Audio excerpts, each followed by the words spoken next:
Hello students, welcome to my YouTube channel maths का school, जहां बना दूंगी मैं आपके लिए मैथ्स बिल्कुल कूल।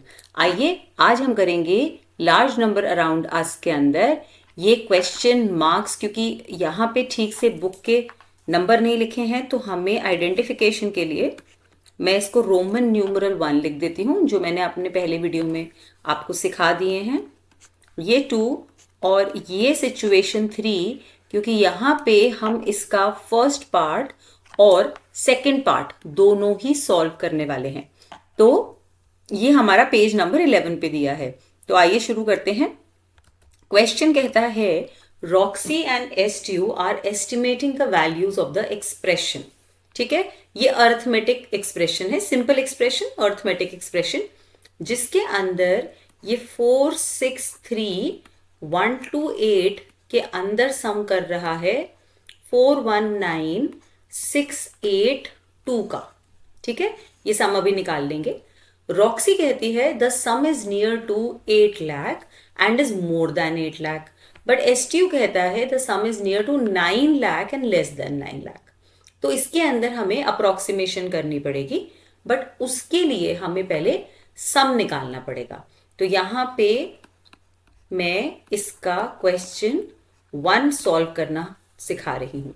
तो इसको ऐड करते हैं, 10, 1 कैरी ओवर हो जाएगा, 8, 9, 10, 11, फिर से 1 कैरी ओवर हो जाएगा, ये 2, 2 + 6, 8, फिर 9 + 3, 12, 2 इधर आ जाएगा, 1 कैरी ओवर हो जाएगा, 7, 8 और ये आ जाएगा 8। तो इसका जो आंसर आया सम का, वो आया है हमारा 8,82,810। अब अगर यहाँ पे हमें देखना है कि क्या रॉक्सी करेक्ट है या एसट्यू करेक्ट है, तो मुझे इस नंबर को राउंड ऑफ करना चाहिए और देखना चाहिए कि इसका राउंड अप करेंगे कि राउंड डाउन करेंगे। तो अगर मैं 8,82,810 को राउंड ऑफ करना चाहूं टू नियरेस्ट, किस को नियरेस्ट करूंगी? Obviously nearest lakhs. क्यों? क्योंकि यहां पे वो कंपैरिजन ही लैक्स से कर रहा है ना। तो या तो नंबर 8 लाख बनेगा या नंबर 9 लाख बनेगा। अब देखिए, मैंने अपने पहले वीडियो में भी आपको सिखाया है, या तो आप 8 लाख और 9 लाख का बिल्कुल सेंटर का नंबर निकाल लीजिए, जो है 8,50,000। अगर ये नंबर उससे बड़ा है तो 9 लाख पे जाएगा, नहीं तो 8 लाख पे जाएगा। लेकिन अगर आपको ये सेंटर वाला कॉन्सेप्ट नहीं समझ आता है, आपको लगता है कि क्यों हम सेंटर नंबर निकालें, तो दूसरा तरीका ये है, आप 8 लाख और 8,82,810 का डिफरेंस देख लीजिए।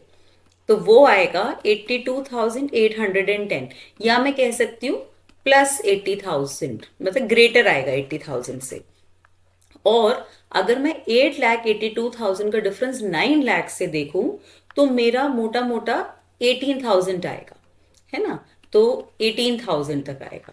तो यहाँ पे जो डिस्टेंस है, अगर मैं दो नंबर्स के बीच में देखूं, तो इस नंबर का डिस्टेंस 9 लाख से काफी कम है, सिर्फ 18,000 ही, लगभग उससे थोड़ा कम ही पड़ेगा। और यहाँ पे 8 लाख से इस नंबर का डिस्टेंस काफी ज्यादा है, तो जहां पे कम है उस पे राउंड ऑफ होता है। तो अगर मैं round off to nearest lakh करूंगी, तो ये नंबर 8,82,810 डेफिनेटली 9 लाख पे ही राउंड ऑफ होगा, राउंड अप हो रहा है ये। तो इसके अंदर जब वो क्वेश्चन कहता है are these estimate correct, whose estimate is closer to the sum, so बिल्कुल एस्ट्यू का एस्टिमेट बिल्कुल ठीक है। तो जब आप इस क्वेश्चन को लिखेंगे बच्चों, तो आपको यहां ए पार्ट से शुरू करना पड़ेगा, और यहां पे पहले आप सम निकालेंगे, फिर आप लिखेंगे round off to nearest lakh. ये आपका रफ वर्क है, तो मैं इसको यहां से मिटा देती हूं, क्योंकि आपको कॉपी में फेयर वर्क लिखना है। तो ये राउंड ऑफ हो गया, या आप एरो ना लगा के आप लिख सकते हैं इसका rounded up to 9 lakh. So estimate is more closer। इस तरीके से हम इसका ए पार्ट कर लेंगे। अब देखिए, अब हम इसका बी पार्ट देखते हैं। Will the sum be greater than 8,50,000 और लेस। जो मैं आपको कह रही हूं कि आप अगर एस्टिमेशन कर रहे हैं तो आप इसके बिल्कुल 8 लाख और 9 लाख के सेंटर का नंबर निकालेंगे, और उससे अगर ज्यादा हुआ तो बड़े नंबर पे जाएगा, उससे अगर कम होगा तो छोटे नंबर पे जाएगा। तो ये मेथड ये बुक भी आपको सिखाने की कोशिश कर रही है। Will the sum be greater? Answer is yes. और लेस तो नहीं है, तो आप अपनी कॉपी में लिखेंगे yes it is greater than 8,50,000। तो आप लिख देंगे यहां पे, मैं लिख देती हूं आपके लिए, यस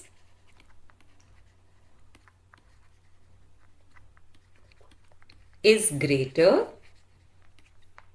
than 8,50,000। ऐसे हो गया, ये इसका बी पार्ट का आंसर आ गया है।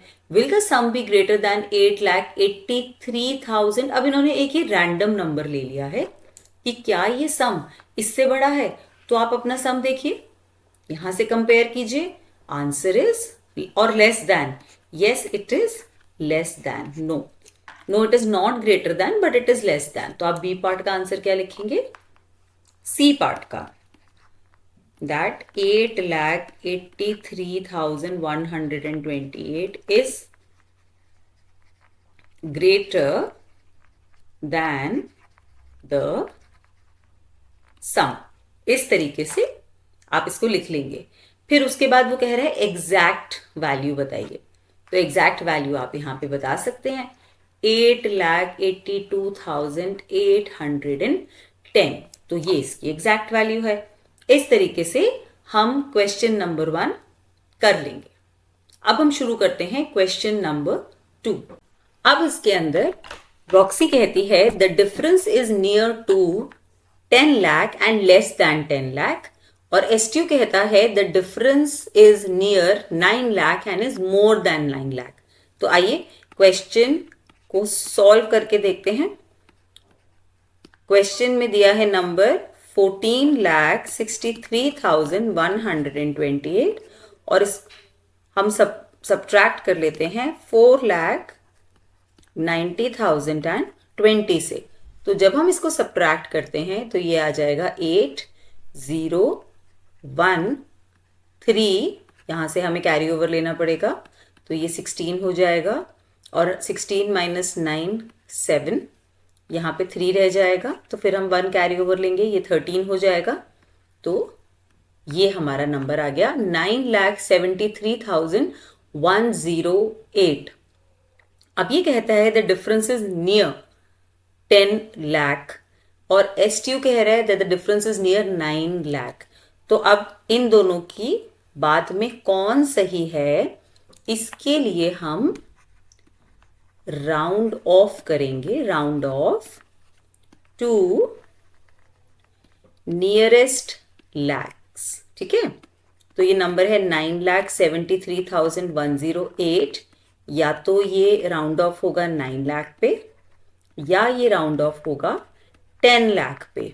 अब देखिए 73,000 तो यहीं पे है, तो ऑब्वियस सी बात है कि 10 लाख तक पहुंचना आसान है, मतलब जल्दी हो जाएगा। जैसे यहां पे 9 लाख से और 9,73,000 में डिफरेंस आपका 73,000 तो आ ही रहा है, लगभग ले रही हूं मैं, एग्जैक्ट नहीं। और यहां से यहां तक अगर मैं देखूं तो 73 को हम 80,000 पे कंप्लीट करेंगे। मतलब बेसिकली मैं 10 लाख में से 9,73,000 माइनस कर रही हूं, तो मेरा ऑलमोस्ट 27,000 अप्रोक्सीमेटली डिफरेंस पड़ रहा है। तो जहां डिफरेंस कम है आप वहां पे राउंड ऑफ करेंगे, तो 10 लाख हो गया। और जैसे मैंने अपने पहले वीडियो में भी बताया है, अगर आपको डिफरेंस निकाल के राउंड ऑफ करना है आप वो भी कर सकते हैं, या इसका ब्रेक इवन पॉइंट निकाल सकते हैं। ब्रेक इवन पॉइंट का मतलब ये होता है कि हमने सेंटर का नंबर निकाल लिया। मतलब अगर ये नंबर यहां है, अगर ये नंबर 9,50,000 है, बिल्कुल मिडिल का नंबर है, तो ये बड़े नंबर को राउंड ऑफ होता है।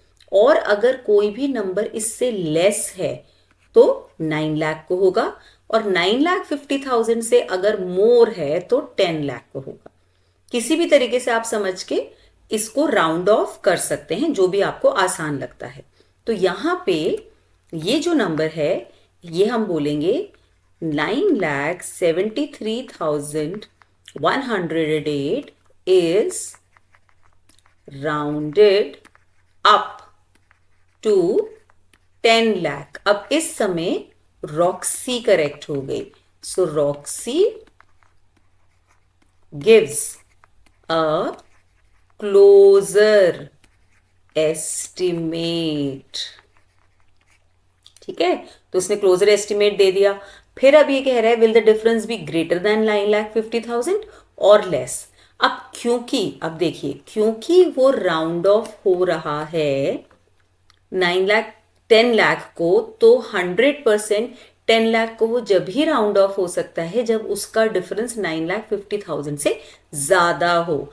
ज्यादा होगा तभी तो 10 लाख पे जाएगा। तो yes, the difference is more then 9,50,000। अब इसने यहां पे सी पार्ट में ये पूछा है कि will the difference B greater then 9,63,000।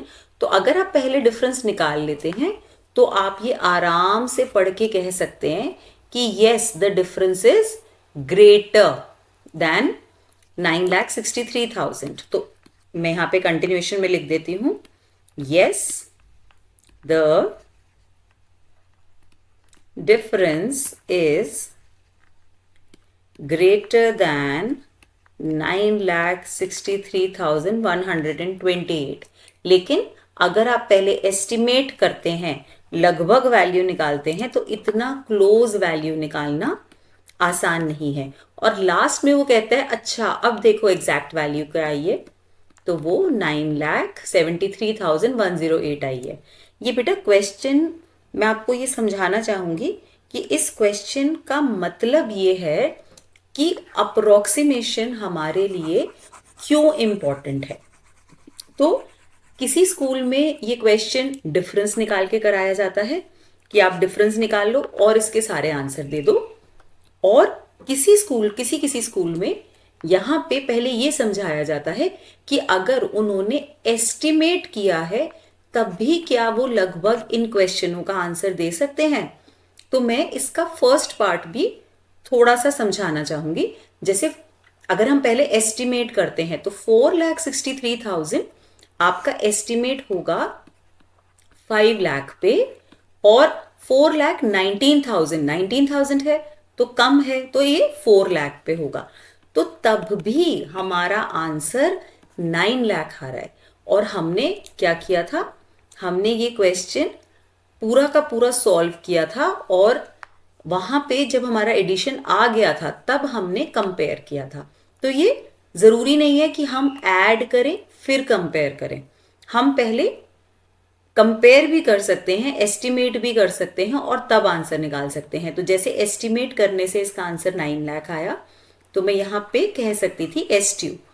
और ये कह रहा है ग्रेटर होगा, ये आंसर डेफिनेटली यस है क्योंकि राउंड ऑफ 9 लाख पे हो रहा है। तो 100% इसका सम 8,50,000 से ज्यादा आएगा।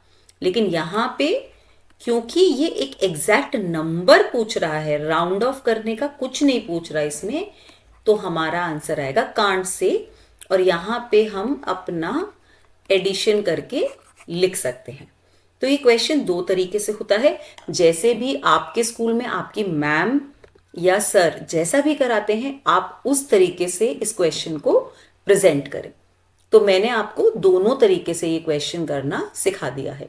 अगर इस क्वेश्चन में कोई भी कंफ्यूजन है, कुछ भी आप फिर से डिस्कस करना चाहते हैं, तो आप कमेंट सेक्शन में पोस्ट कीजिए, मैं उसका जवाब दूंगी। अगर मुझसे ऐसे ही पढ़ते रहना चाहते हैं, मैथ्स को और अच्छा और टेक्निकली स्ट्रांग बनना चाहते हैं, तो मेरे वीडियोस को लाइक, शेयर और सब्सक्राइब ज़रूर करें। मैं अपने आगे वीडियो में आपको इसके आगे के टॉपिक्स को बढ़ाऊंगी। Thank you.